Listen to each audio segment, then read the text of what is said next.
in-person event. It's really great to see everyone today, and thank you for coming down. We've got people online watching as well, so welcome yourselves.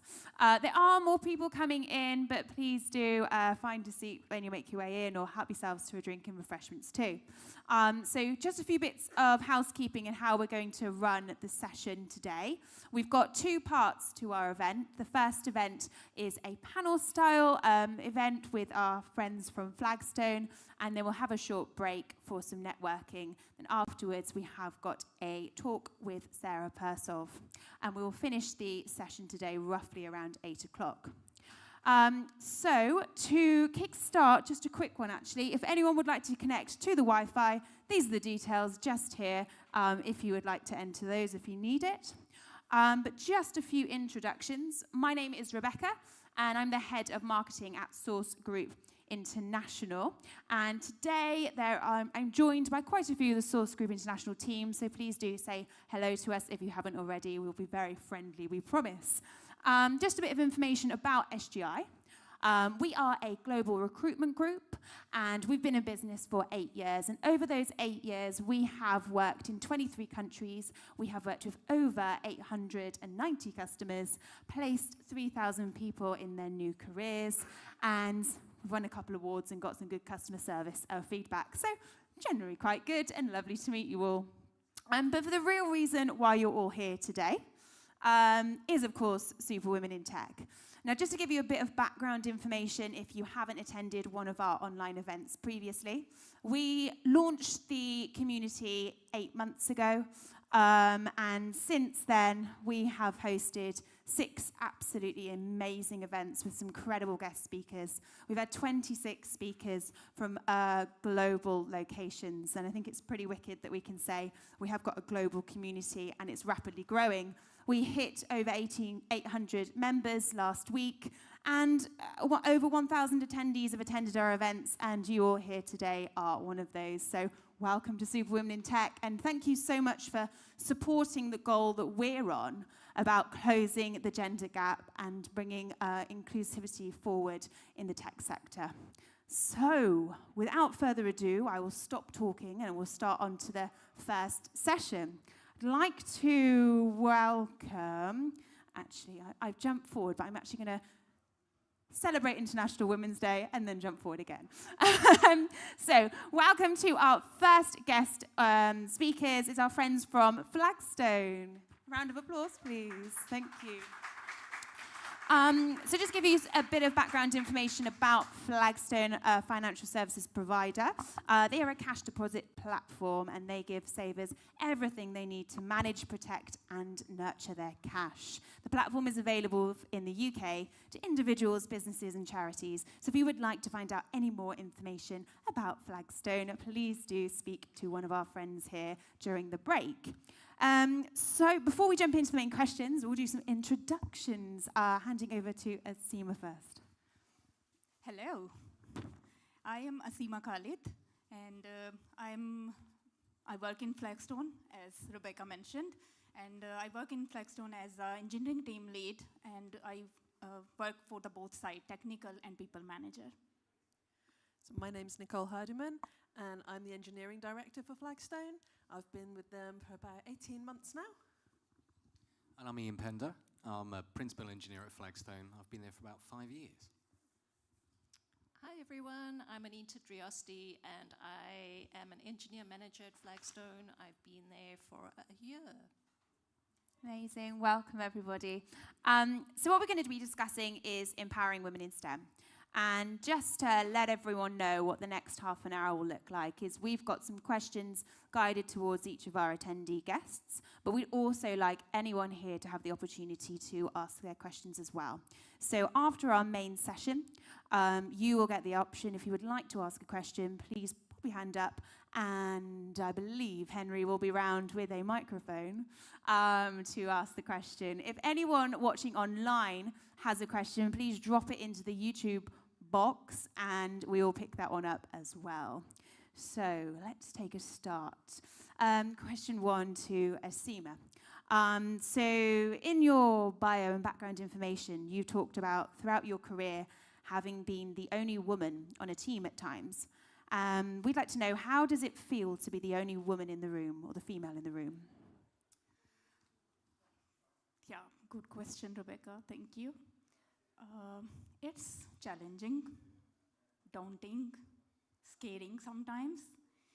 You have feeling of like, you are the only one or you are odd one out. And there been times when you feel like, people are being judgmental, they don't believe in you, they think of less of you, they think you are incompetent. And it's been like, because the technology was something which was being introduced from the view that it's for men, it's not for women. I mean, when I started not even my career, my education, and I've been into engineering, I mean, the first thing I heard about, oh, why these girls are even here? They have just wasted the seat. Somebody else could secure that seat and could contribute it in the, in the greater picture or in the society. So this field is not for women. And that is scary. That is actually coming back to and that making you feel like, is it okay for you? Can you really do it? And making you actually getting in doubt with yourself. So I still remember the time where I was in university. I did one project, it was a group project. So there were like 4 other guys with me. I was the only female in that one. So the teacher was taking the, viva before the exam. So he was asking a question like, what did you do in this one? Or what was your contribution? Or what was your contribution? And the last one was me. He didn't bother to ask me what I did. He, in fact, passed a comment.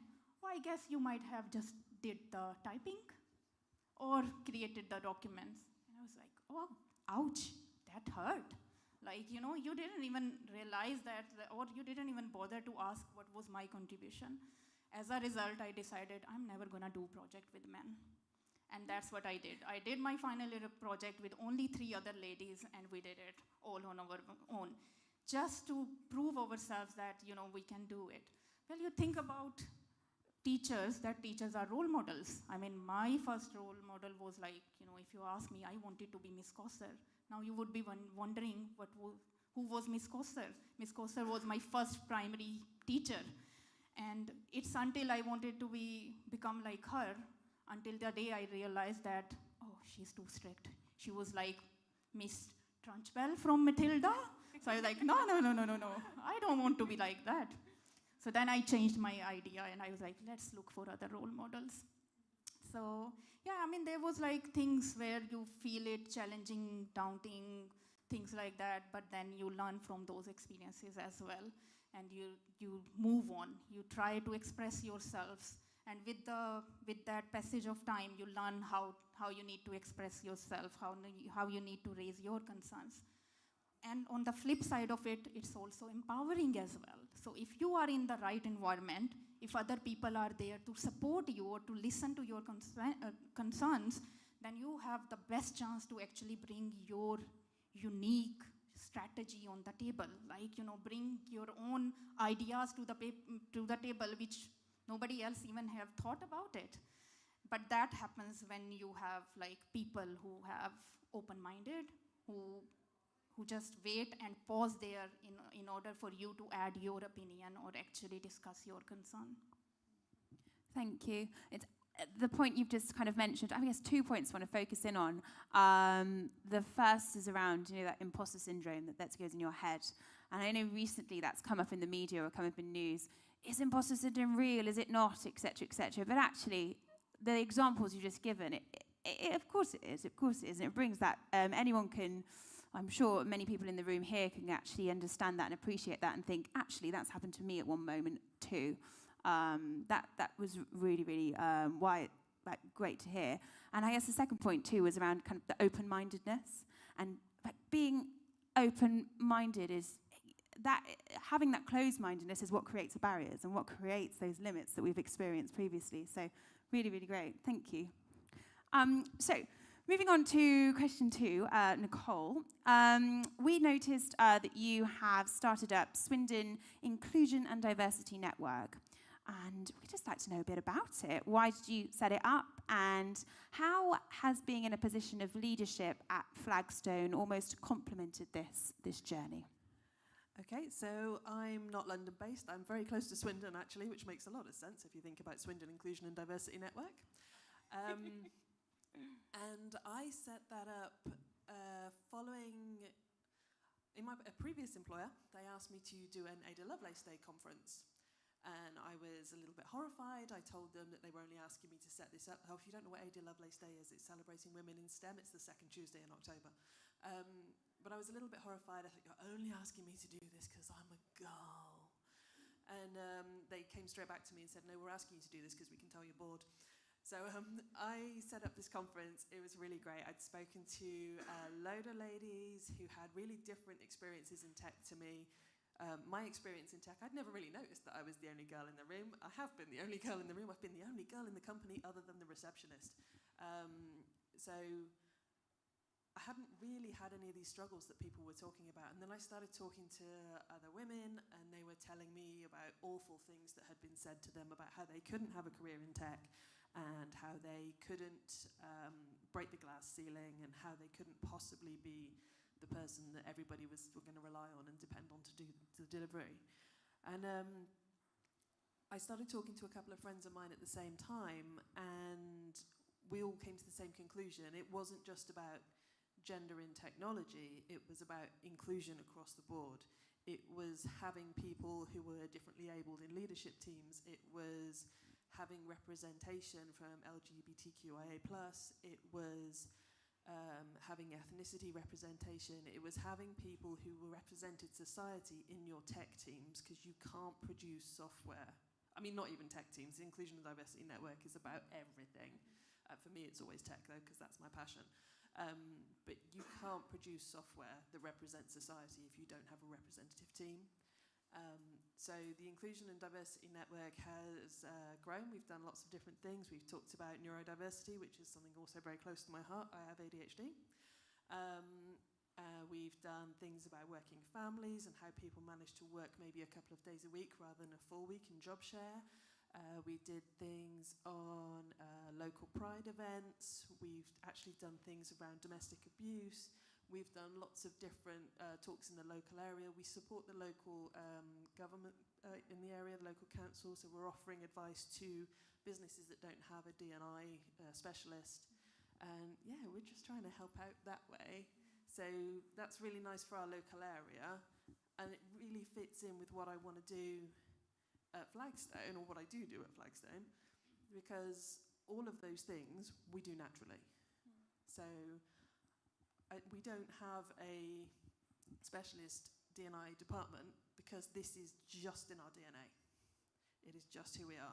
So like I said, I've been here about a year and a half, and when I was approached to apply for the role, I never once felt like a diversity hire, because quite often when somebody's doing recruitment, they'll come to you and say, oh, our client is specifically looking for a diverse hire, and I go,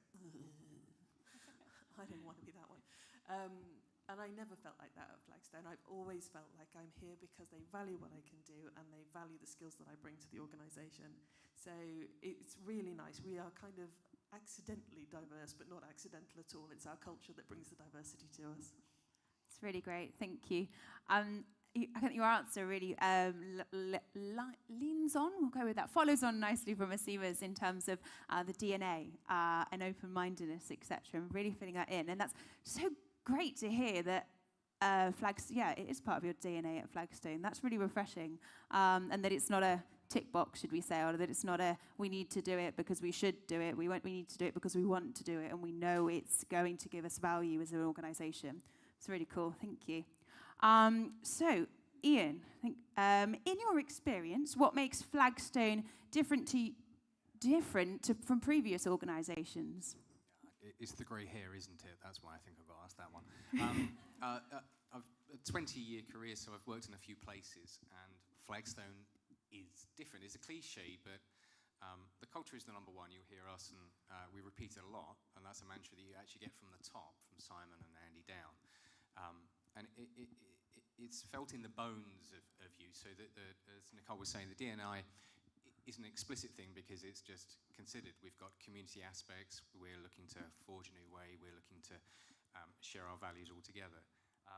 That's unusual in general. In finance or fintech, it's very rare, I think. And I think it's just a great sign of setting your stall out. And when you do that, and it's not just because some of our talent guys are in the audience, but our talent are exceptionally good. As Nicole was saying, we won't look for a woman or ethnic hire, but it just so happens that they're so good at sourcing very bright people, very capable, able, and we can demonstrate that culture, and so it becomes a very open and it can build on it.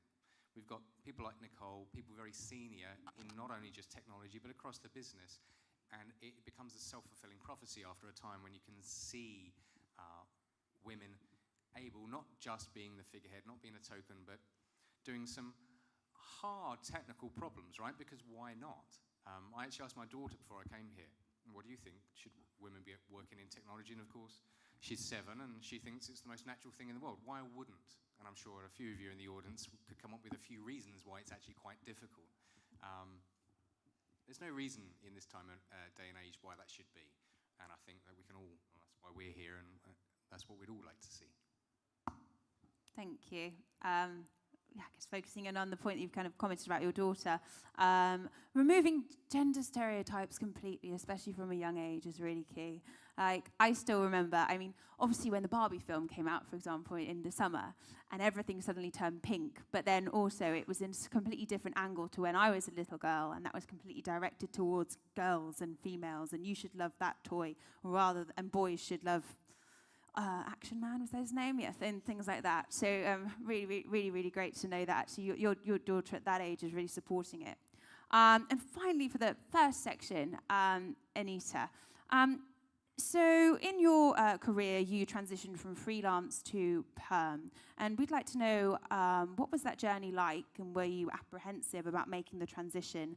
But then also at the same time, what were the cultural benefits that you experienced from making that movement? If you don't mind, Rebecca, I'm going to take a little step back. Of course. Because prior to me going into development and having a development role, I was studying digital design. And while I was studying it, I remember a particular person came up to me that was in digital design, happened to be male, and said, "Why do you want to go into this? This career is very limiting, and it's a very hard and tough career to go into."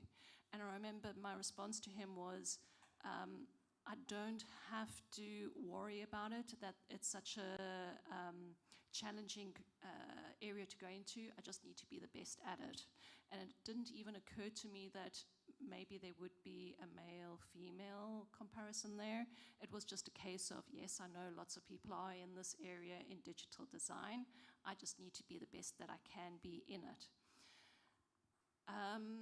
When I started my career in South Africa, I had no concept of that maybe I'm a minority in a majority space, and I didn't even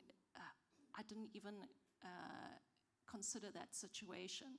I only encountered that when I moved to the UK, and when I moved to the UK, that's the first time I encountered that I'm the only female. It was a new concept to me. It was one that was foreign to me. There were a number of challenges along the way.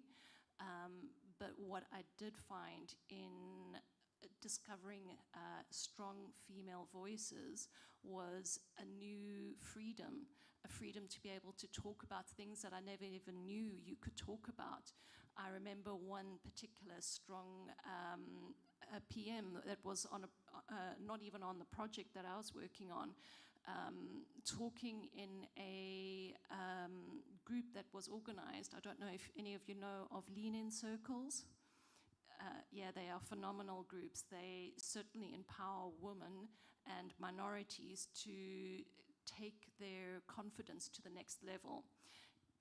So this one particular lady that I'm talking about, she would come into the meeting and she'd be quite forward in her way of thinking and in her language that she used.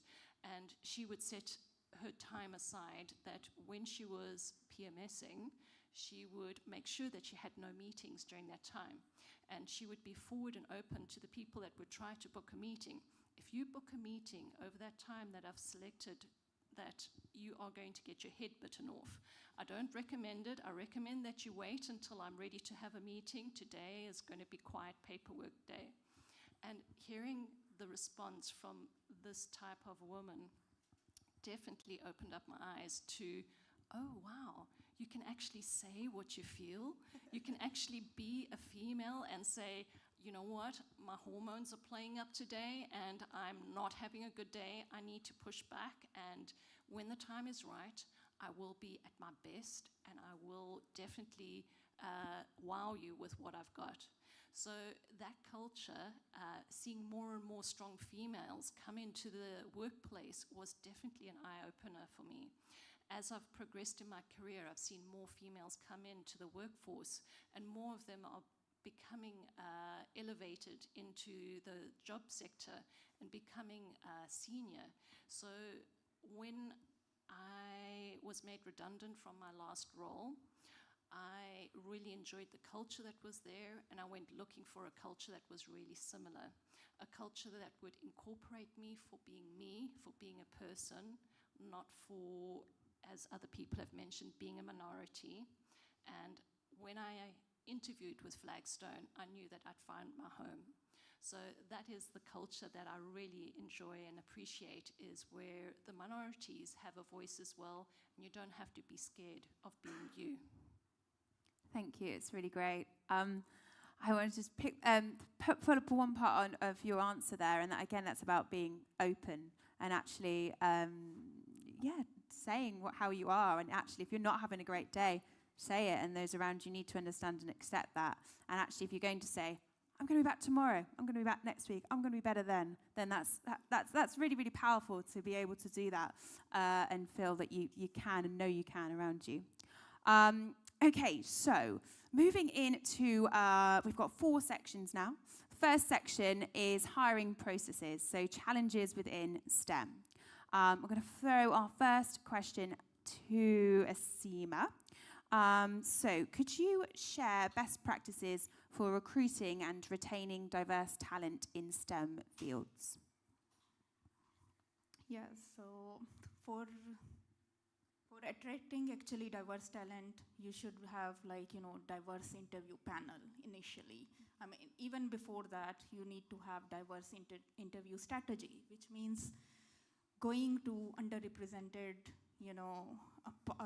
part of the societies, with the people who are not represented in a well circle. So reaching out to them, finding and doing the workshops, bringing the ways out so that you can encourage them, or showing your culture so that they can correlate or they can come to you as well, rather than you going out and searching for them. Especially interview panel should be diverse, because that I find it's really, really important, because as a human being, we have unconscious biasness. All of us have. And sometimes we are not even aware of that one. When we are on the interview panel, we try to interview to the person who we like, or who we think that it will fit to our team or will do well, rather than paying attention to what are the interests and the skills and things like that. It's natural human tendency that we've been pulled towards those things. So instead of, if we have proper training, proper strategies, or have a diverse panel, there is a less chance that you will being pulled into those things. Mm-hmm. So usually in Flagstone, what we do is we do not find diverse talent to just fit the culture. So we say we don't find culture fit people, but we find culture add people. So who can come and add to culture, not just fit into the culture. So, and then there are different things which you can do, regular assessments of your hiring processes, trainings. So that's how you get in, or attract the diverse talent. But the problem right now, the tech world is feeling, especially in STEM, is not getting into the tech, but is getting on, especially in case of women. Because if you see, census are showing that, like, most of the women start their career in the STEM, but then they leave after like 6 years or somewhere around that one. So then there are like things which needs to be paid attention after you get the diverse talent, that how you can actually retain it. Now retaining could be challenging, because there comes your internal policies, how your culture works with, especially with women, because with women they need flexibility. They need flexible times, because women plays different roles in their life. Like, could be single, it could be parent, it could be someone else, it could be some woman who is like, thinking of having kids, but having a fear of like, oh, what's gonna happen if I'll go on maternity? Will that job still wait for me? So these are the things which we need to be caring for, and to actually retain that talent. Then mentoring, advocating, having ERGs actually helps. So I guess those are the things which, at least in Flagstone, we work very, very closely, and we work very, very regularly to do those assessments and then improve our process and train. Super, thank you. And next question is open to all of the panel, and this is about any advice or guidance that you would give for anyone looking to secure a role in STEM. Would anyone like to jump and answer? Yes. I think there's been some studies recently that are saying that if you're female and you're looking at a job spec, then you don't necessarily apply for that job unless you've got 100% of the skills on the job spec. And my advice would be brave. Who cares if you haven't got all of them? We can teach you. What I need is attitude. What I need is somebody who's got drive and ambition and wants to be there. If you can show me all of those things, then the door's open. Let's have a conversation. Let's talk about what skills you've got, what skills you need. And I think, that's bravery. That's stepping through the door. That's the advice. Just try it. The worst anyone can ever say is no. Love that. It goes back to the culture ad as well. Don't need to tick every box and be 100%, but go for it and take the challenge. Amazing. Did anyone else want to add anything in there? No?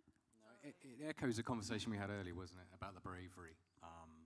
Certainly take that step. I can't help but shift the thought that I'm sure most of the men out there are just giving it a punt. And that would be a lovely thing to just keep in your head. They're probably all chances. Give it a go, even if you've just got a tiny skill, one of the things on the CV, because you're almost certainly going to be as good as them. They're all probably taking a chance, so why not give it a go? You might just snag a job. Amazing. Thank you. So jumping into technology for women's empowerment. So to Anita, how can organizations ensure that technology solutions are designed with the needs and perspectives of women in mind?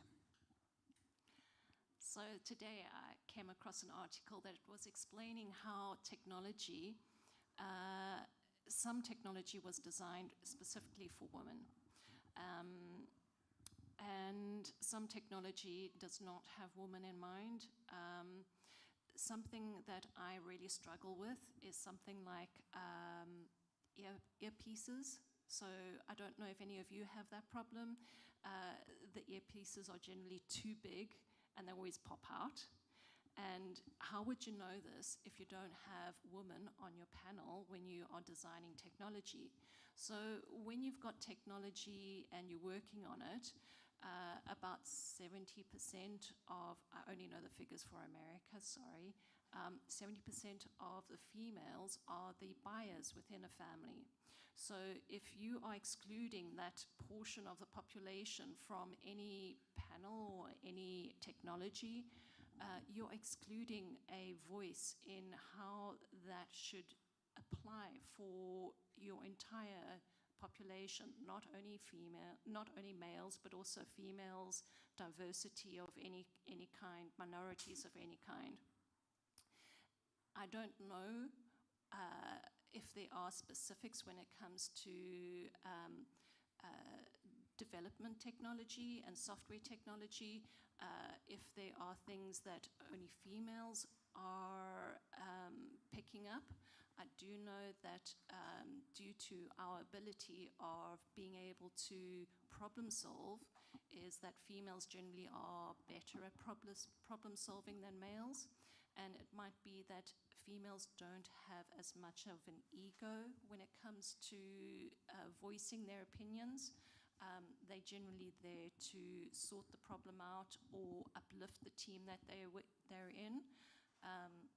So I think having that openness and that ability to incorporate all forms of diversity within your technology group will definitely open up to amazing possibilities that perhaps you are missing out on. Thank you. That's really great. Okay, jumping into the next question. It's around supporting environments and fostering leadership, or focusing on mentorship. So to Nicole, how does mentorship contribute to the development of leadership skills and career advancement? We'd wondered if you had any examples of successful mentorship programs, which obviously have already been mentioned at Flagstone, or that you have come across externally, which again, of course, we have had a few mentioned as well. So I think it's really important, and it goes along with the bravery thing. If you think that you would benefit from a mentor, and I'm going to say that pretty much everybody would, go and be brave and ask somebody. So when I started at Flagstone, the mentoring wasn't in place at that point in time, and I went to the very senior leadership team and said, why doesn't this exist? Who can I talk to? Who will be my mentor? So our chief product officer is my mentor, and that happened because I went and asked him. So it's really important. So for me, in that particular instance, he was really able to give me the understanding of the business, because it was very new to me at the time. I'd come from financial services, but we do something slightly different. And yeah, it's been really, really super useful, because not only has he helped me understand and walk me through some things and helped me come to my own conclusions, which is really important, but he's helped introduce me to other people. So we've done some networking. I mentor a young lady outside of Flagstone. So I'm hoping that she gets benefit from that. I was mentoring a graduate previously, helped her get her first role in technology, and she came to me and she said, they're offering me this salary, what do I do? And I said to her, just go and ask if there's any wiggle room. Just go and ask. And she came back with another $5,000, which was amazing for a first-time career. It's like, you've just got to be a little bit cheeky. But yeah, I've had some really amazing mentors in my time. I really struggle with some of the imposter syndrome stuff, and I probably shouldn't do. But one of my mentors said to me, tell me about what you have achieved. And I went, I didn't achieve anything. And he said to me, can you reframe it for me? And I was like, no. And he said, what wouldn't have happened if you weren't there? And that one stuck with me so long, because there are lots of things that wouldn't have happened if I wasn't there. And it was a much easier way for me to grab hold of that and to own my own achievements and understand the value that I bring. And without a mentor, I wouldn't have seen that. So I think, yeah, really important, whether that's someone who's going to help you with leadership, whether that's someone who's going to help you with your technical skills. I know Ian's mentoring one of our other team leads.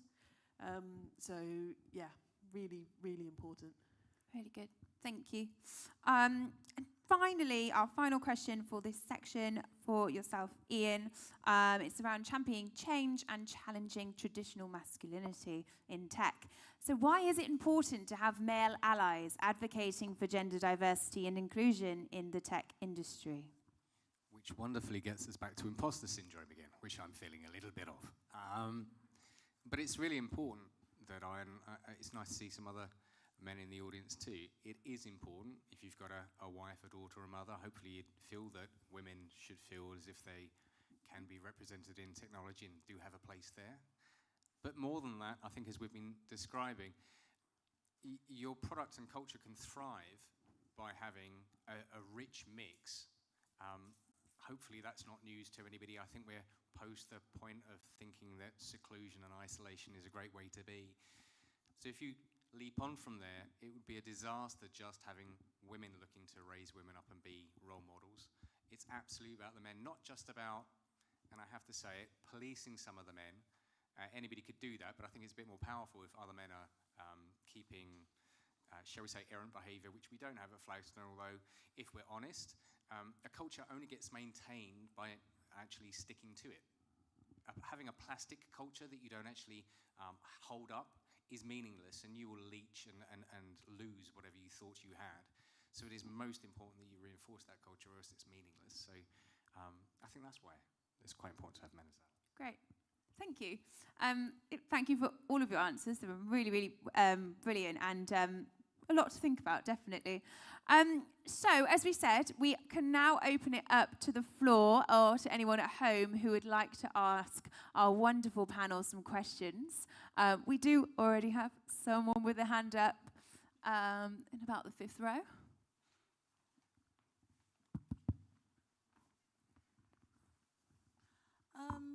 There's a lot of things in place for things like maternity leave.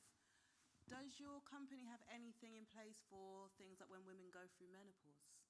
It's like the one thing that's not talked about, but it's a massive change that happens in women, especially how they may behave in work or how they may feel. We definitely do. We have a menopause policy, and if they're not sick of hearing it from anyone else, they'll definitely hear it from me. So HRT, everybody, amazing, do that.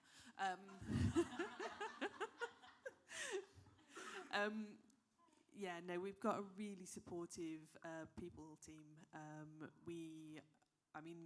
Even Ian and I share a boss, and I've gone to him and said, look, this is where I'm at today. I'm not going to come into the office because of X, Y, and Z. And he just goes, aha, right, you sort that out. And that's where he kind of leaves it, so it's kind of nice. But yeah, we've got a specific policy about it. We've got support available. We've also got a third party that comes in and talks specifically about coaching around that space and also around fertility. So yeah, we have an open dialogue about it. We've had speakers come in and talk about that as well, so it's been really useful, and a lot of people sharing their personal experiences. Brilliant. Thank you. Thank you for your question. Another one at the front here. Let's just hold it to. Thank you so much for all your insights. I have one comment and one question. I think around the topic of women don't tend to apply for jobs if they don't meet other requirements. I think a lot of companies nowadays started to have sort of job descriptions that don't say, oh, you have to have 15 years of experience in this particular area, whereas keeping it more generic, I think it definitely helps women. Because I think I definitely got my last job because the job description was more general, I guess. My question would be, so in my previous work, I was super passionate about doing a lot of events in the women's ERG, but what I realized is a lot of men would complain, oh, why do you have all these events for women? And what we did was we did an International Men's Day event, and there were still more women that attended that event. So I guess my question is how can we, and I've been told I was a diversity token or the personality high. I'm at least I have personality. But I guess how can we communicate with maybe men who don't really understand the importance of EDI or diversity inclusion? How can we sort of do it in a not in accusing or in a sort of do it in a way that's empathetic and sort of from their perspective, so that they don't feel threatened or they don't feel women are taking all the jobs and stuff. Yeah. Ooh. I'm having many thoughts that I'm trying to rationalize and not say, because part of me wants to say, don't, you're not doing anything wrong. The problem isn't with you. Now, of course, that's not terribly helpful for you because they're still going to say those things. And I tell my daughter, she's not kind of at an age where she's listening yet, but the minute that you put something out there, in this day and age with social media, I guarantee you there'll be one person in the world who will tear you down for it. No matter how good your work is, there'll always be someone in the world who just wants to have a grumble. Unfortunately, some of those people we work with, and we need to all learn to have a harder, a thicker skin. But I think it's really important that it doesn't thicken too much, because you lose what you have then. So other than a resilience to know that you're right and they can be wrong, and really to reassure, really, and perhaps the very simple explanation that in a world where the vast percentages, I'm afraid I should know the percentages, especially being here today, of how many more white men in particular, able-bodied and not neurodiverse, who are in a position in technology is way surpassing everybody else. So maybe it is fair to promote events that would perhaps level the playing field so it reflects society's mix in the jobs that you're in. And I know that's not terribly helpful, other than to try and give you reassurance. The problem, as I think most people in the room will tell you, is not you. You can just politely remind them that, but know that some people unfortunately always think that way. Thank you so much. Thank you. Do we have any more questions? We do. We have one more, and this will be our final question to wrap up before we take a break. Thanks. Can you hear? Flagstone sounds like a pretty progressive company. I suppose my question is, was it always that way, and why? And if it wasn't, why did it change, and what happened? I think we've always been a progressive company, and we've been that way because of our founders. It's been really important that we hire for culture, that we're looking for people who... I'm trying to think of a nice way to put it, but what I really want to say is we don't want to hire jerks, so we don't.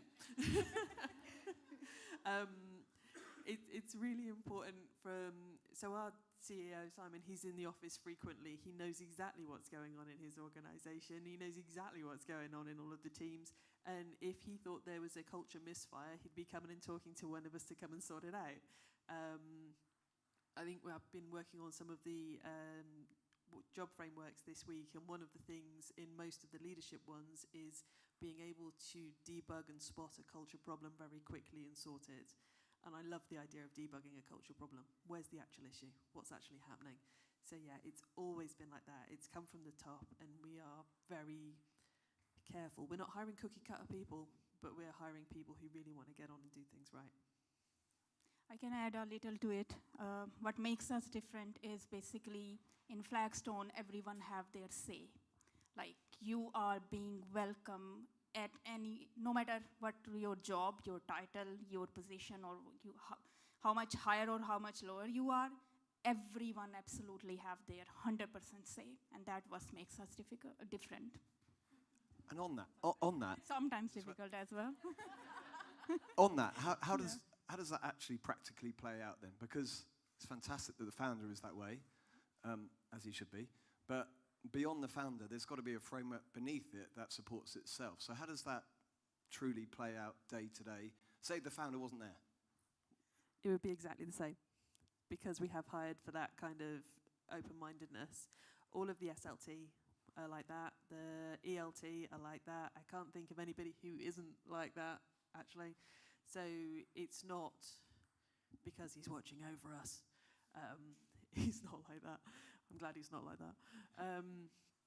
It's because that's how people generally want to be. And it has been selective hiring. I think we've done a really good job. I mean, our recruitment guys are over here. Probably not supposed to say that. So sorry. But we've done... I say that we have a specific culture interview when you come and interview with us. So we have a technical one, we have a culture one, you actually have to come and meet the team. Do a speed meet, come and meet everybody. So yeah, we're really heavy on it. It's not, culture is something you do, it's not something you say, and we do it. So it's ingrained in every single one of us. We might have said culture 20 million times this evening. That is a habit, isn't it? We as Nicole said, we have a separate team culture hire, and it's not just plastic. We used to actually have it first, so that if you fell at that hurdle, we didn't waste our time or your time. But we had it's not quite that way anymore, but we have had multiple people who passed the technical with flying colours, fell at the hurdle, and we have indeed hired in, and people have been eased out when we realise we've made a mistake, because culture is paramount, and it answers exactly the point you were making. It makes no difference whether Simon's there or not, because it's how we all are, and that's how we all want to be. Great. Thank you. Thanks. I think, was there one more question, or did you want to ask? No, you're okay?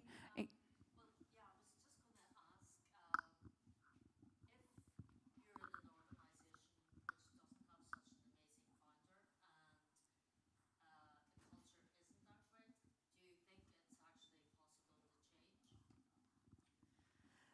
Absolutely. So I've worked in finance for a little while. I've worked somewhere previous to that where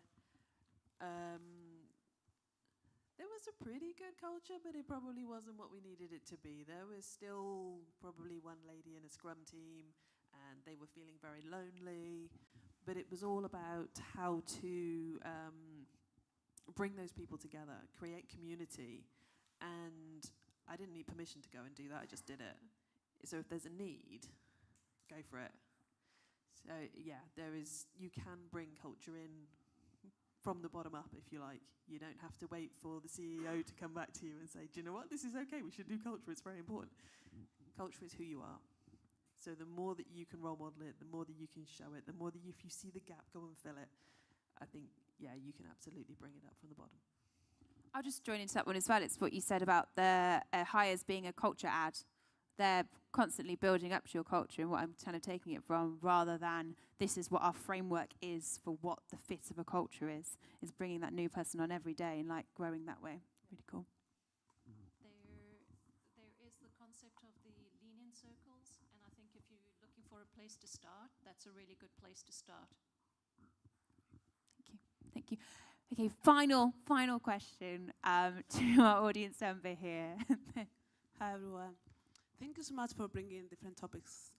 Something you mentioned before about neurodivergent people. That's something normally job posts, they don't really mention at all. And even just the way they phrase things, they actually pull it out a lot of people part of that community. If you have 2-3 tips will you provide to a company to get to the right path, to get to the culture, what would be, and how they know they actually achieved the right point to kind of like retain that culture, like to find a point, I would say, and how they can actually make sure they don't really have like leaks and transformation, because companies are changing all the time, so culture will be changing. So yeah, thank you. So Sorry, a lot. the only advice I would like to give is just like, it's not the company who makes the culture, it's the people who makes the culture, it's the people who drive those changes. So if we talk about specifically over Flagstone, then we don't have like, one department or things like that, but we do have culture champions. And that's absolutely voluntarily based. Like, if you want, and you want to be a participate in that one, you want to be a culture champion, you just reach out to the people team and they will put you on that one. There will be training, there will be help, and you would be involved in culture interviews and things like that. So I guess it's just up to you how you can raise it. Like Nicole mentioned that you don't need to be on some level to actually drive the culture. You can actually start from where you are. If you have passion, if you want to bring the diversity, if you think that something is missing, or you can,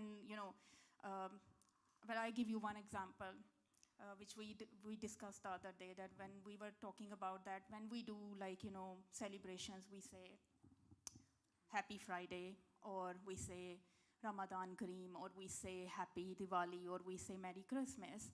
Now often, if you go back, check your team's messages or things like that, you will find it Ramadan Kareem to whoever who celebrates, Happy Diwali to whoever celebrates, Merry Christmas.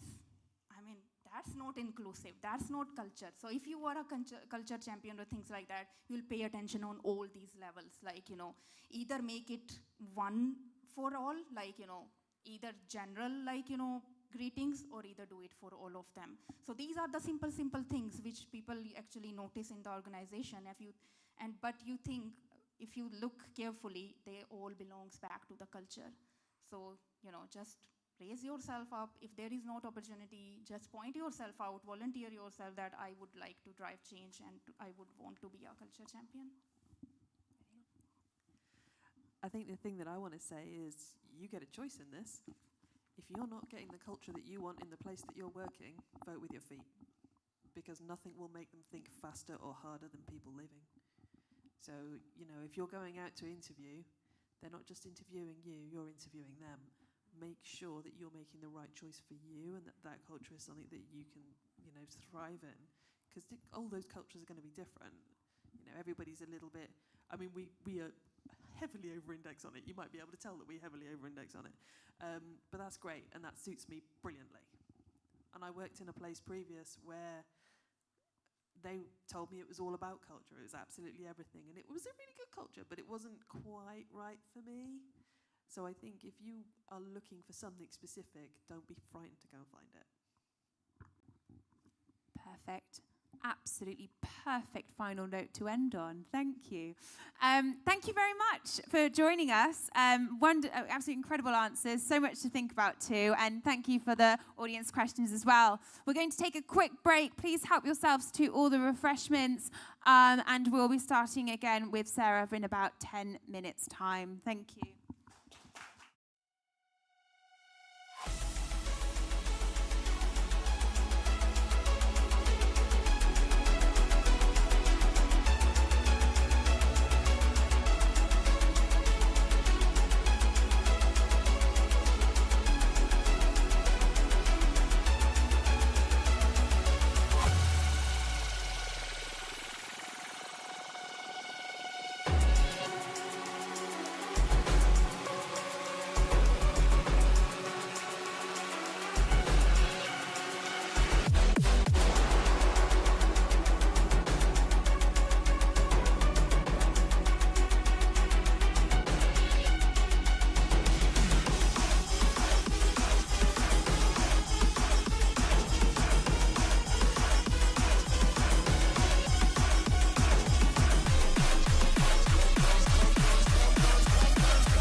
beyond infinity and back again.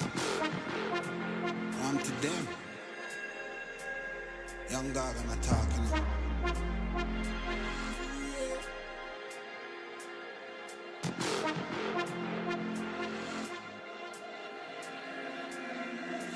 You know once in the shine, don't vex when you get married. Me nah make trouble stress my brain. Cut checks me, I cut to the chase. Start never second hand, never second man, never stopping for a second.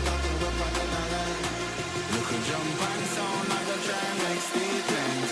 Don't test my patience.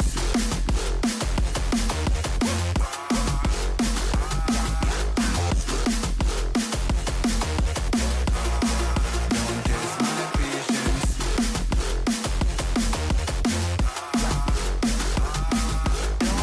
Don't jump and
sound, I go try and make statements.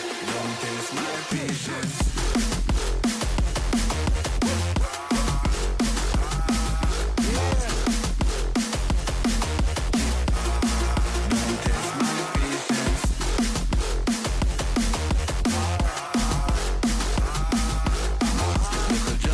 Sound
break. The noises seem to popped up, so everyone's clearly having a good time, which is really good news.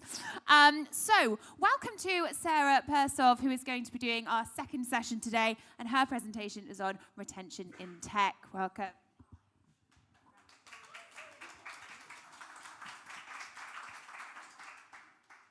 Hi everyone, I'm Sarah Persov and I'm an engineering team lead as well as the head of Women in Tech at Dojo. Now, I'll tell you a bit about me actually and what I do in a sec, but the general agenda of this talk is what are women in tech actually experiencing? Why should a business care? And how can you be a better ally? Now, often when I tell people I'm an engineering team lead, they kind of go, what does that actually mean though? And it's true, for everyone that's a different journey. For me, my passion is in software engineering. It's in architecture. It's in solving complex problems in a holistic way. As my head of Women in Tech role, what I do though is I spend a lot of my time talking to women in tech, not just within Dojo, but across the entire industry and not just within the UK. And what I do is I essentially gather their different anecdotes, their stories, their experiences. I aggregate them and I anonymize them, like most engineers do when they get given a set of data, if they follow GDPR. So that's kind of what I spend a lot of my time doing, and then I go and I do talks, I do podcasts, I talk to companies about how they need to change their behavior, how they need to make top-down differences, and how they can actually see the impact. Now, when I first started doing this talk, it really stressed people out in my life because I do not prepare for anything, ever. I'm 100% a wing it person. And I got told I needed to make some slides, and they're still here 2 years later. Because ultimately, what I realized was that whilst the stories change, while the experiences evolve, they all follow the same trends. They all follow the same story. I used to try and categorize them all about, oh, well, this is stuff to do with the normalization of discrimination. This is to do with disrespect. This is to do with blah. And then I realized you can't, because they are all so closely and intrinsically linked. Now, last year, there was a study done that roughly 45% of women who enter the tech industry leave within the first 8 years or by the age of 35. And I wasn't surprised. I was actually surprised it was that low. Because when I went to university and I did computer science, I started with 30% of my course as women.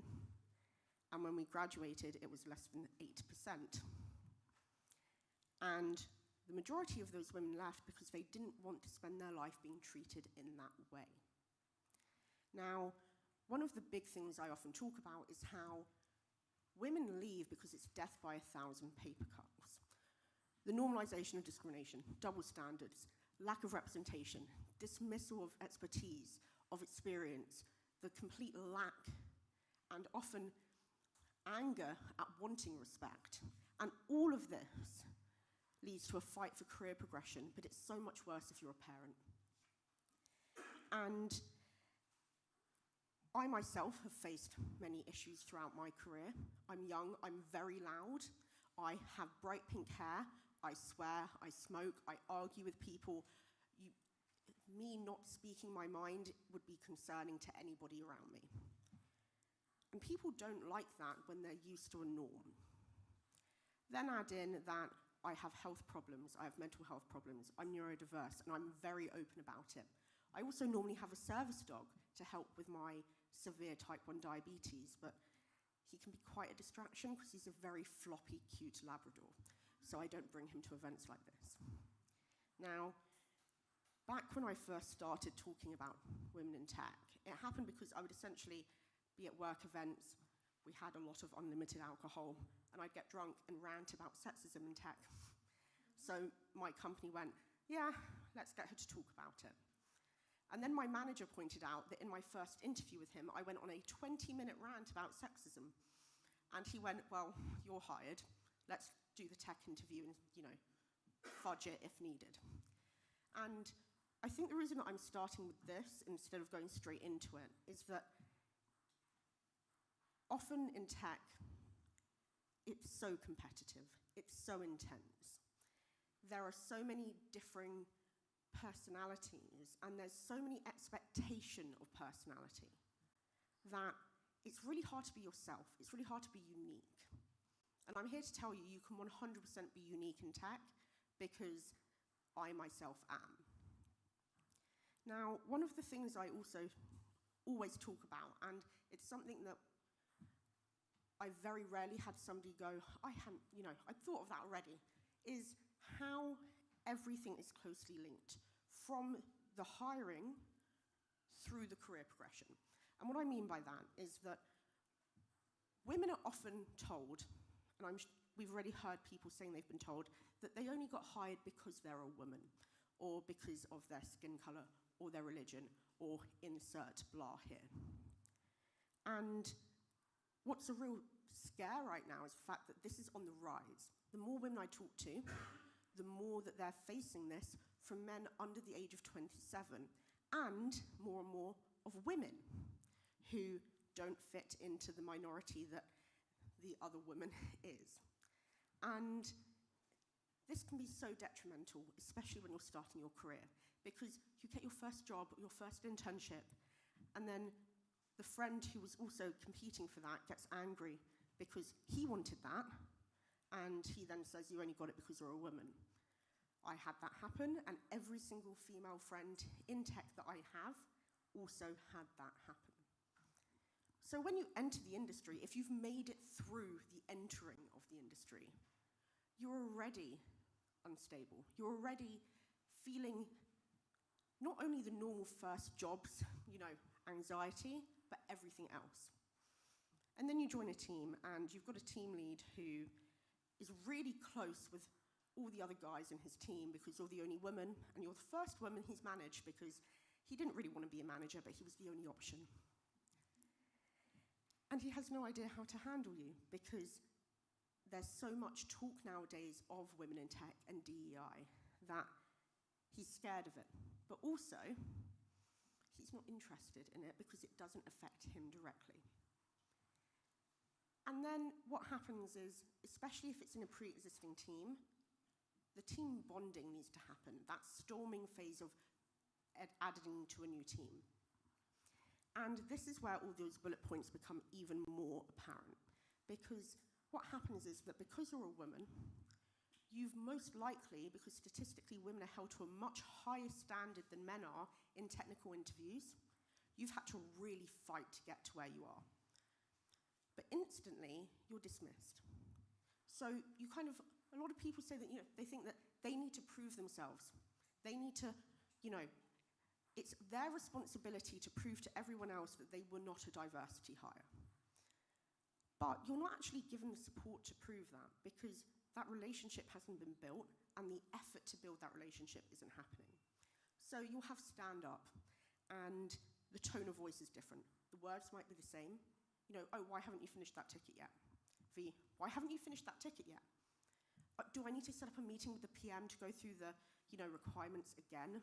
V, yeah, let me set up a meeting with the PM and the stakeholders and we can clarify that. Now, these very subconscious things, these often people won't know they've spoken that way or they've behaved in that way, then leave an imprint on everyone else in the team. And before you know it, without anybody actively trying or realizing, your teammates have now a completely different view of you than they would of somebody who fits their everything, as often is the case. And then the thing that gets really, really tricky is team bonding. Going to the pub after work, going out for lunch. Now, I've had this many a time, even within the team that I lead, and then I yell at them, half jokingly, and they apologize. But the amount of women I've heard about this as well, they'll go for lunch. The guys, they just talk about football. And then you kind of go, I'm not actually interested in football, can we talk about something else? They're like, oh yeah, and they'll try for about 30 seconds, and the next thing you know, you're out that conversation. I tried to learn about football and went, no, not my thing. And then would just sit there and make fake noises. You know the IT Crowd episode where they're like, they've learned some phrases for football? I kind of bastardized that, really to emphasize how ridiculous it is until they feel embarrassed.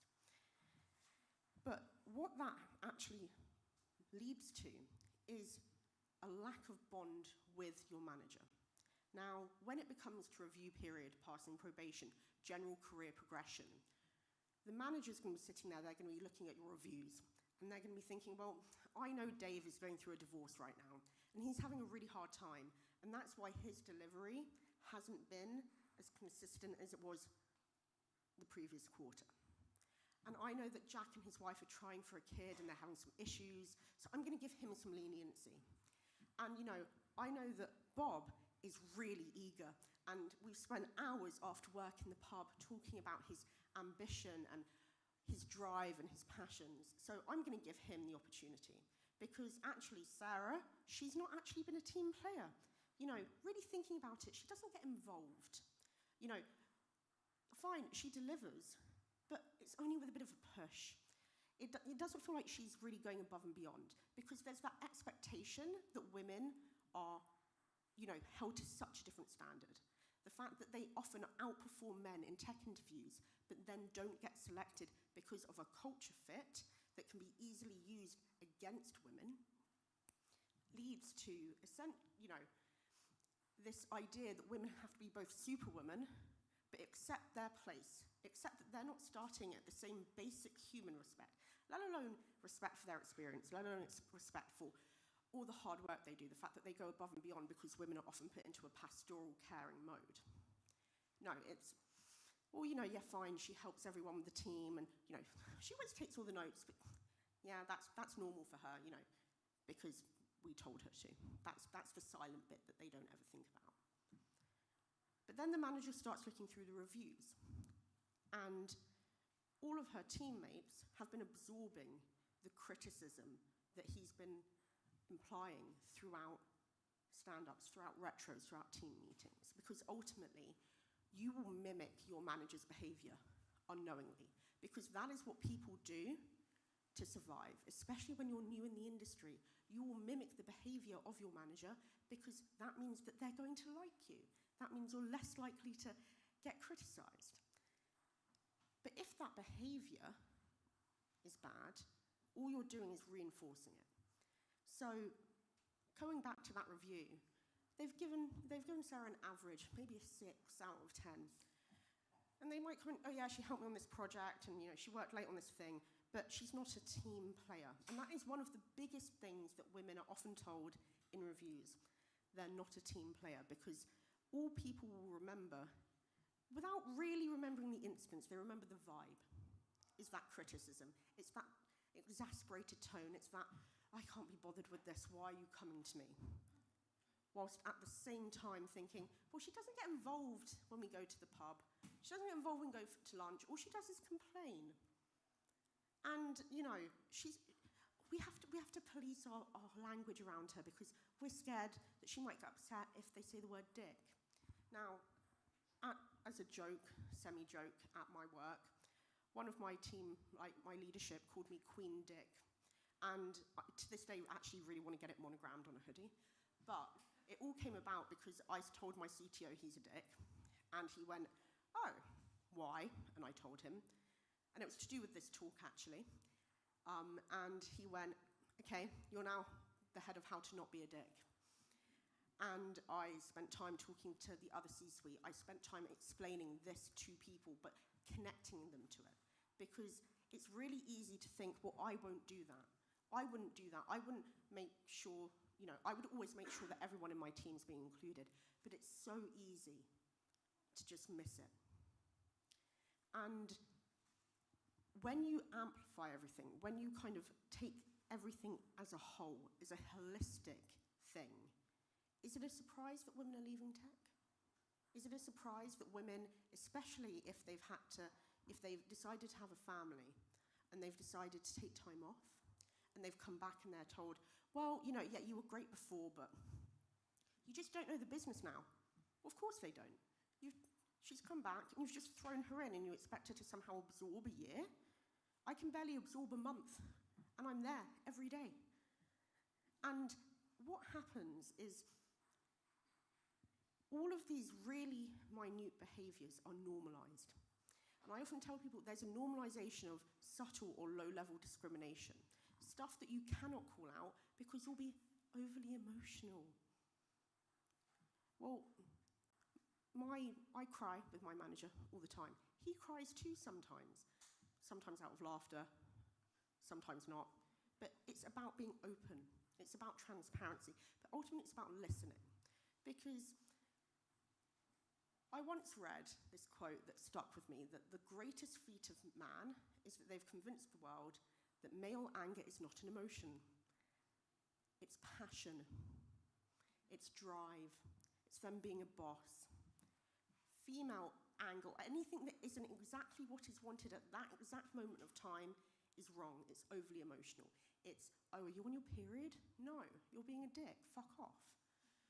And women often ask me, well, how do I handle this? And if, you can't find somebody to be your ally, which I'll just go into a bit in a second, leave. And people always ask me, but there must be a solution. Why should you sacrifice yourself to fix something that doesn't want to be fixed? Now, I've had many different levels of seniority ask me, yeah, this is really horrible for women, but we're running a business. We might care, but why should we actually change? Why should we care? Because it has been proven time and time again, the more diverse your team is, the better the product will be. The fantastic panel earlier already touched on some of this. One of my favorite things is there have been multiple health apps and period tracking apps, including Apple, who apparently didn't consult a single woman on how periods actually work. And they went, all periods are 28 days long. Oh, you can only track low, medium, and high on pain. Guess what? Women aren't going to use that app because it's shit. And another thing is that the more inclusive you are, the more diverse you are, the more diversity will come. Every day, near enough, I get women messaging me, asking me about how work is at Dojo, how work is at previous places. Even places I've never worked, they want to know if I know someone who has worked there. And people go by word of mouth. Like was said earlier, women, statistically, will not apply to a job unless they satisfy between 80 to 100% of that criteria. And what they found is that even includes stuff like nice to have. It includes stuff as, this is not required, because to them it is, because you've put it on a job description. And what they will go off of is recommendation. I went to Dojo because of a recommendation. I went to my previous job because of a recommendation. I've always said it's a rule, I will not go somewhere without a recommendation. And I always put in at the bottom of this, you want to become a better person, and it's kind of a half joke on, really, yeah, you should want to become better. But also sometimes, especially when I give this talk to essentially an entire sea of middle-aged white men, or as I call my CTO semi-affectionately, crusty old white men, which he apparently now calls himself, which is an interesting turn of events. But whenever I say, you want to be a better person, I never get a chuckle, I get a and you can clearly see the cogs turning, that they're identifying the behavior, they're identifying it, especially when I go into much more detail and I really turn it on its head and I get them to understand how would they feel if they were in a team lunch every single week where women only talked about makeup and they weren't interested in makeup. And it wasn't just generic, it was going into the actual chemical makeup, like makeup of the makeup. How would they feel if I spent an hour with other people around them talking about how long different lipsticks last in different temperatures? They were like, well, I'd get fed up. How would you feel? I'd feel isolated. Duh. Now, I know I'm kind of running out of time slightly, but it isn't all doom and gloom. I know it sounds it. I'm aware of that, but it isn't. One of the biggest things you can do to actually make a difference is ask people how they're doing and be honest. Tell them how you're doing as well. People often in work don't feel they can be vulnerable. They don't have the psychological safety to be like, I'm having a really shit day. This person's pissed me off. I kept stepping in dog poo because we're a dog-friendly office, and somebody's got a puppy they haven't properly trained yet. Legitimately happened, and I have a service dog. But ask them how they're doing. But don't just ask one person, because that's another trap people fall into. They will ask one woman, and guess what? That woman doesn't fit the criteria for her male manager to be sexist, because it isn't every woman. I've had to deal with people who will respect women who are older and do not wear makeup, and in their own words, dress as a tomboy. They will not respect women who wear makeup. They will not respect me when I'm the expert on it and I'm being told by the company to lead an initiative that they've decided, even though they have nothing to do with it, that I'm not right. Bearing in mind, they've come to me for help. But they respected me when I wasn't wearing makeup the next day. Another big part of it is that we all can improve. Frequent self-reflection. It's not something you can just do once a quarter. It needs to be something you're building as a new habit. And ultimately, people will feel defensive when you call them out. People will feel defensive when they realize they've done something wrong. But that's okay. Allow people to have the space to work through those emotions, because that is better than going, yeah, and it's better to feel defensive and recognize that that means that you care and that you want to improve. But the biggest thing, and this is particularly for men and women in senior leadership, is call people out, but not publicly. I hear people all the time say, oh yeah, I stood up in the middle of the meeting and I had a go at this person. Don't do that. That's humiliating. That's so incredibly degrading of the entire thing. You're putting all the focus on the person who should be being taken care of. What you should do is, after, you pull them to the side quietly. Go for a coffee. Go to another room. Just be like, look, you probably didn't realize it. Even if you know they did, it placates them. But this is the way that this came across. It's not that you did something. It's not an attack. It's an explanation of the way that it you interpreted it, and allow them to feel whatever they want to feel, and say, look, if they get angry, say, look, have some space, go and have a walk, take a breather. Whenever we want, we can talk about it. But I wanted to bring it to your attention because I'm sure you didn't mean it. But the other side of calling stuff out is actually also telling the person who has been treated in that way that you see them, that you know that they've been treated that way. And you're not going to go, oh, well, why don't you go to HR? I'll support you, sure, I'll find the time. No, tell them, like, it's really unfair how you were treated, and I've actually taken the initiative to talk to them about it, because from my perspective, the way that it was interpreted wasn't okay. And whatever support you need, I'll be there. Now, I'm running over time, sorry. So that's kind of the short version of the talk. I do this talk a lot. I do it on podcast or variations of it on podcast. I do it on conferences and stuff. I always say it's the same talk, but it's a different journey. Because ultimately, the experiences that I'm going to be talking about are constantly changing, as life is constantly changing.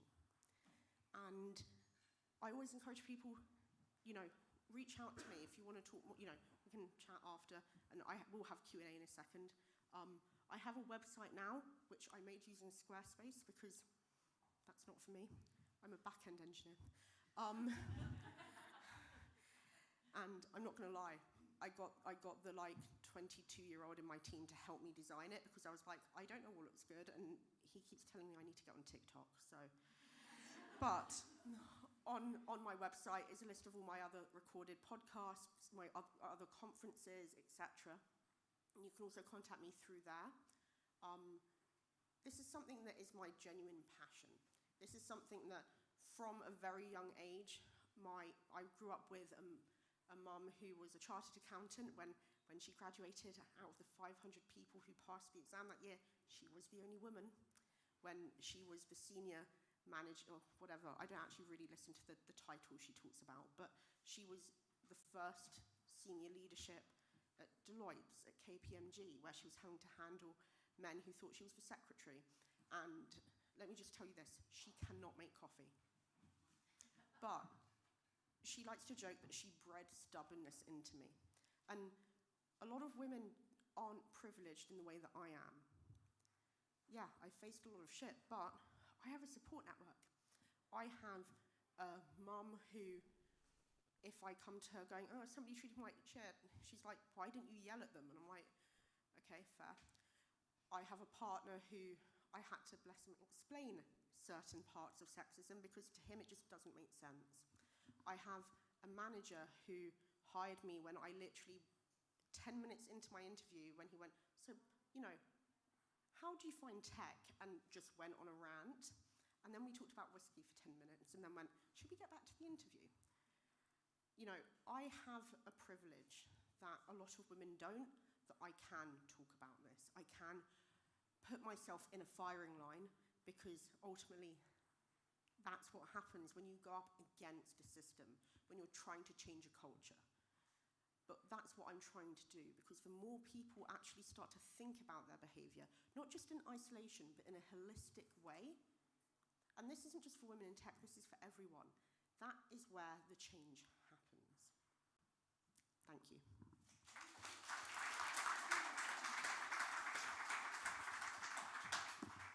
Does anybody have any questions for Sarah? Shall I do the questions? You doing it? Hello, hello. Henry's on his way. Hello.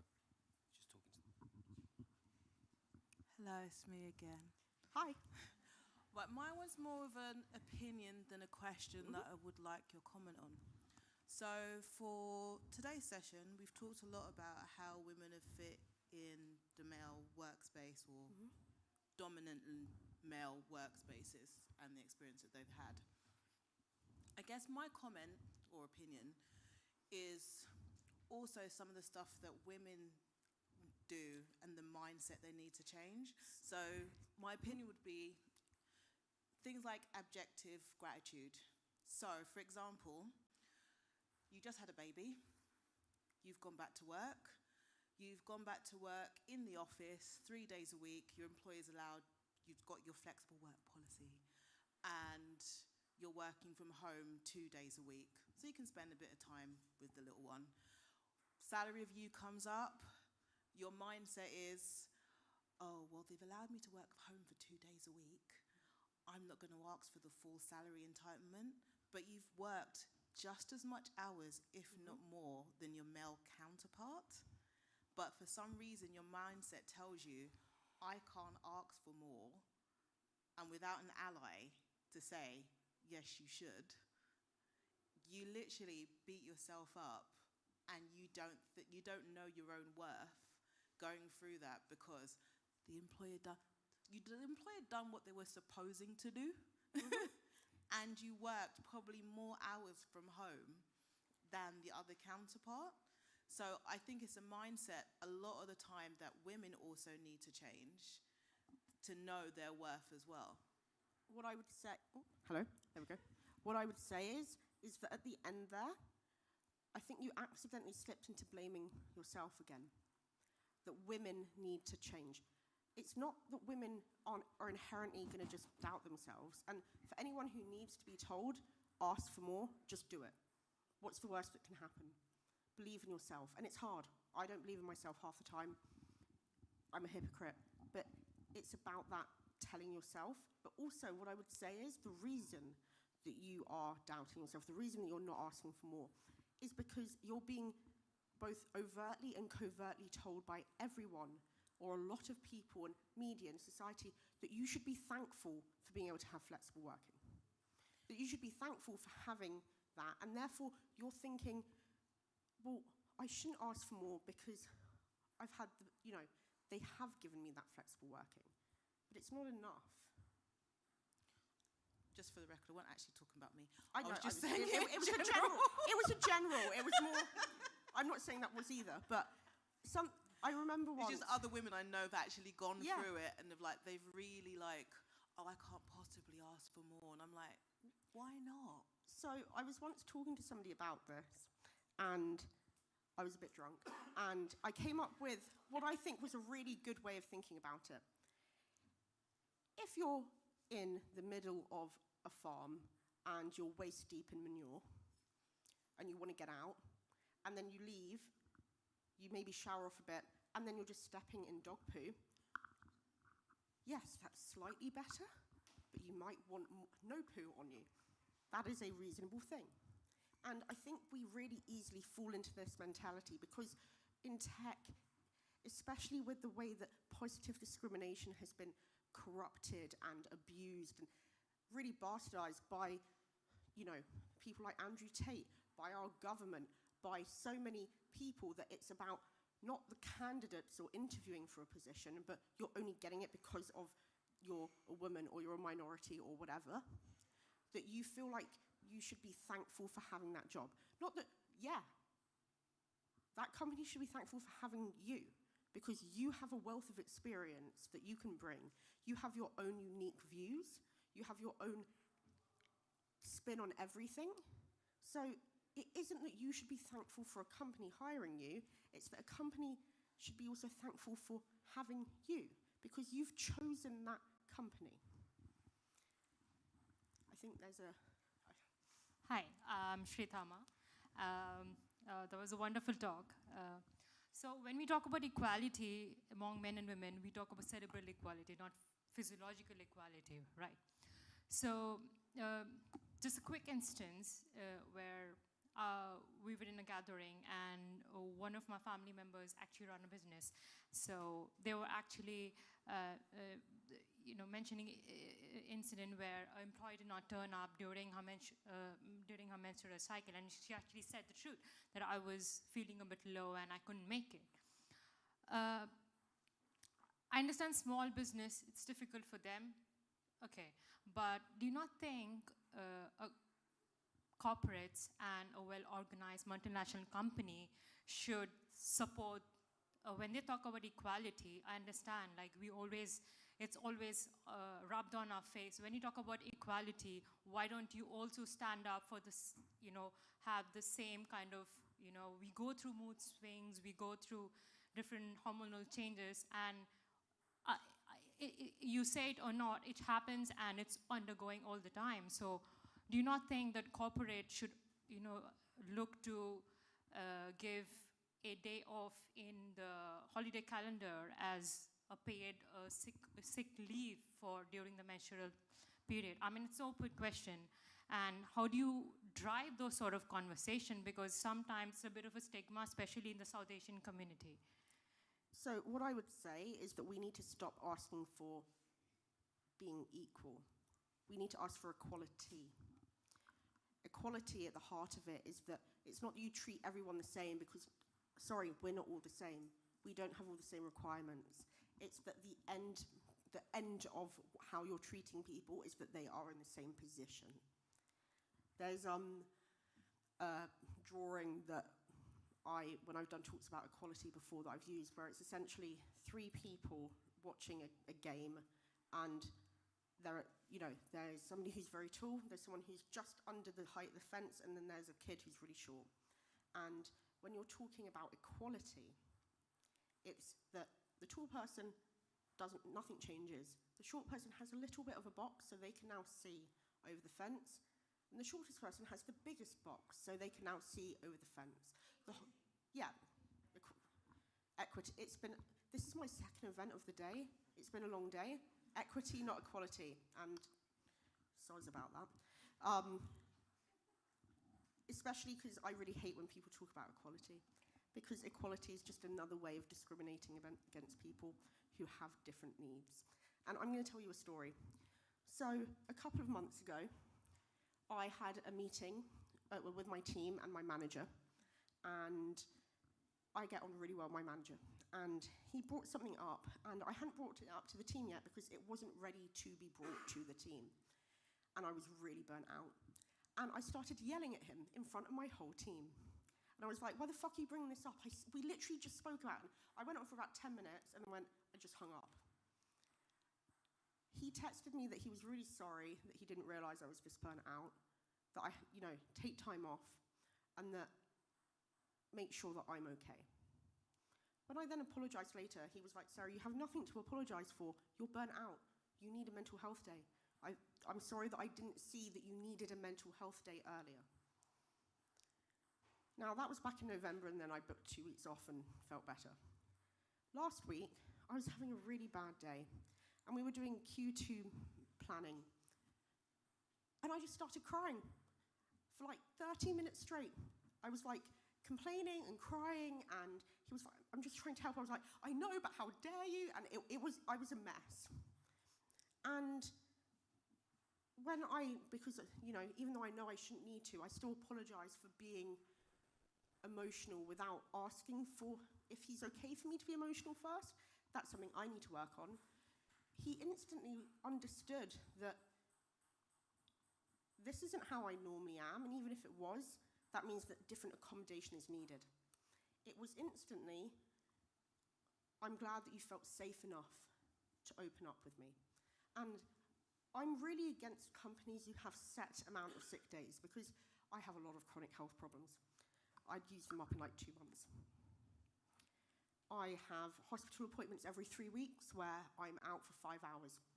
However, we're more flexible, so I can still do a part of my job over Slack on my phone, and there's a lot of waiting around in hospital appointments because they never run on time. It's all about taking individual people as individual people. It's when my own team, it's not that I treat them all exactly the same, because they're in different places in their career. They have different ambitions, they have different needs, they have different everything. So how could I treat them the same? And coming back to the whole question about period leave and stuff like that, I don't think it should be needed, because I think it should be that you can take a day off when you need it. I made it very clear to my team that, to me, if they're ill or if they need a mental health day, it's the same thing. Take it. I do not want them working if they are not well enough to work. And well means everything. It's them as a whole person. It's a holistic thing. It is not, you are a cog in my machine. I hope that answered the question. It was slightly wavy, but...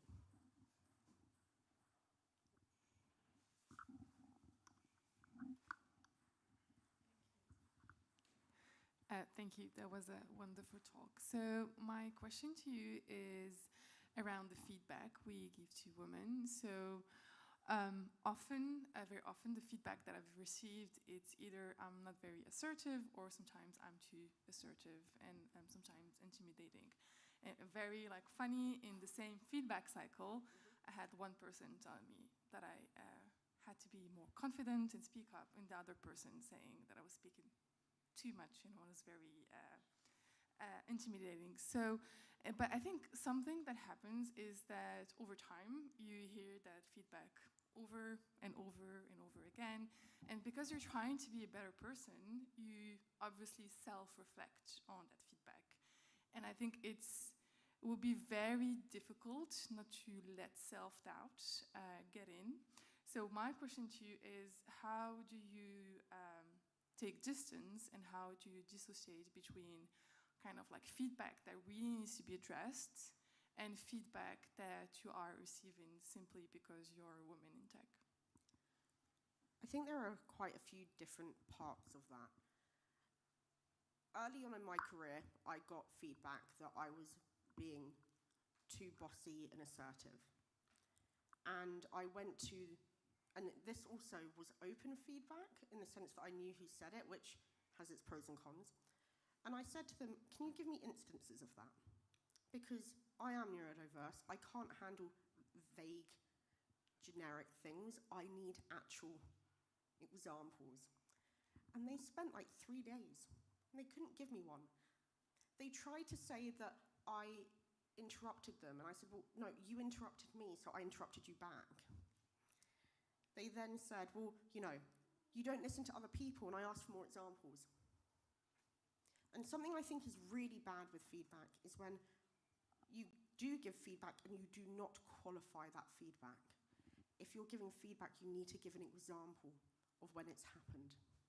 And if you're in a team or a company that's big enough and you are getting feedback like that, ask other people and say, like, look, I want to improve myself. You know, I'm not coming to you as like a, oh, have you said something bad about me? I want to improve. What do you think? And I think often people don't put the time they're meant to put into giving feedback. They're like, oh shit, I need to use feedback and the form ends in like an hour.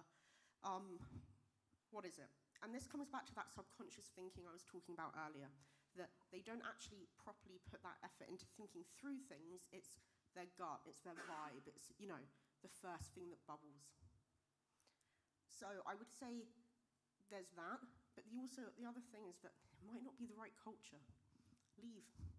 If you can't change things, or if you do not feel safe to change things, because I think we put way too much of an onus on women to go and change culture, to go and educate people, to improve things, when ultimately they're giving part of themselves to it. They're making themselves vulnerable. They're putting themselves potentially in unsafe, and I don't necessarily just mean physical, but mental unsafety. You don't have to. And feedback is a double-edged sword, because feedback is so entirely dependent on how that person was feeling in that exact moment. They might have just come out of a meeting where you disagreed with them, so they're pissed off. That shouldn't be the only part of being promoted. Feedback should be varied. It shouldn't just be people from your team. It should be as wide a wide cast net as possible. But it should also be qualified. And at the end of the day, like, don't just let your actions speak for themselves. Make your actions speak for yourselves. And, you know, I'm really bad at this, so I'm 100% a hypocrite, but write down everything write down the things we're doing each day, because I promise you, something that you found really hard 6 months ago, 6 months later you're gonna be like, oh yeah, that's easy. You know, that wasn't an achievement because I now find it easy. Forgetting the achievement was getting to a stage that it is easy. And when it's coming to promotions and feedback, it's also, you can give a feedback on yourself. You can say like, look, you know, you might not remember this, but I did this. I did this. I helped with this. Look at how far I've come. And that can be really uncomfortable, but you just have to practice it. Practice it with friends. Practice it in front of the mirror. Find what works for you to try and build that self-confidence, and also fake it. 100% a valid method, because everyone has bad days. Everyone has times they feel like an imposter. Everyone doubts themselves. Just fake it. It will, let yourself fake it, so you let yourself to have, your subconscious to have space to actually process things and remind yourself of everything you've done. I'm going to finish on that because it's an absolutely perfect point to finish on. So fake it till you make it, essentially. Thank you so much, Sarah. Please give Sarah a round of applause. Thank you. Thank you very much to everyone for attending today. It's been absolutely amazing, and I'm sure you can all agree, some absolutely incredible insight and discussions.